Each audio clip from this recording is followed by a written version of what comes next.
Moving on, children's works of art, good or bad, they're often treasured, aren't they? Adorning many a fridge or kitchen wall for parents and grandparents to enjoy.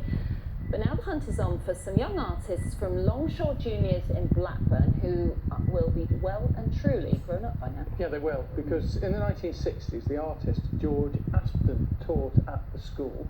After his death this year, George's family found some remarkable pupils' paintings among his possessions. These are them. Do you recognise any of them, I wonder? They've returned them to the school, and the staff are now keen to find the original artists, as Becky Meehan has been finding them.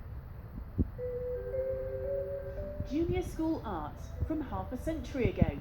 In the 1960s, up-and-coming artist George Aston taught at Longshore Juniors in Blackburn. When he died at the age of 88 earlier this year, his family found these children's paintings in his home and returned them to the school. I picked this picture because it's very artistic and it must have took them a long time to paint it. I like colours and it's very artistic. It stands out from the rest and it's artistic. I picked this picture because I've never actually had cats before because my mum's allergic to them. The impact of a teacher, of somebody with not only skill but passion and determination is massive. The children at their oldest here are only 11 and they respond a great deal to somebody who exudes passion for what they do. Well, as if he wasn't busy enough with his own teaching and artistic work, George Aston managed to turn this very school hall into the most extraordinary theatrical set for school plays.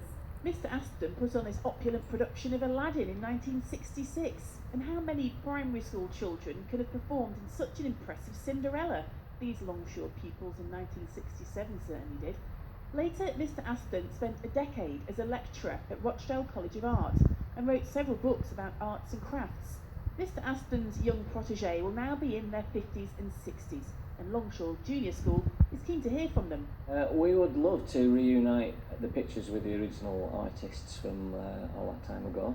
I'm sure some of them still live in the locality, but failing that, if we can get some pictures back to the families of the artists, that would be smashing. And to celebrate the work of George Aston, Blackburn Museum is planning to hold an exhibition of his work next year.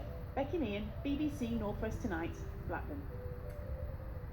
Obviously a talented artist, but a talented teacher, because those pictures Really were good. really, really good, weren't they? And if you don't find an owner for the stripy cat, Oh yeah, Diane we know wants is it. keen to put it I in. really like the stripy cat. There's something about it, doesn't it? Yeah. Really good pictures. It'd be really nice if you could reunite them, wouldn't it? It would be very, very nice indeed. Okay, good evening to you. Weather-wise.